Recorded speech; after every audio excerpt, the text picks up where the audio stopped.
मेरा डूडू अभी ऑफिस से नहीं आया। क्या कर रहा होगा मेरा डूडू? मुझे याद कर रहा होगा। नहीं नहीं नहीं नहीं, मुझे कहाँ याद करता है मेरा डूडू। उसके ऑफिस में भी बहुत सारी लड़कियां लुड़कियां हैं ना, इसकी वजह से मेरा डूडू मुझे याद नहीं करता है। एक बार कॉल करूं? क्या कर रहा है मेरा डूडू करके? चलो कॉल करती हूँ। पर डूडू ने मुझे डांटा तो।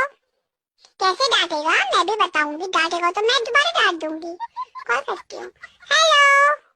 हाँ डूडू, क्या कर रहे हो?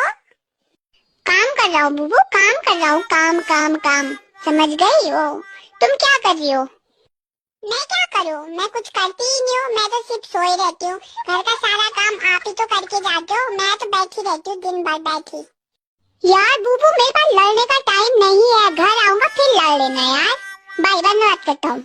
मेरी इज्जत ही नहीं है, कट कर दिया कॉल।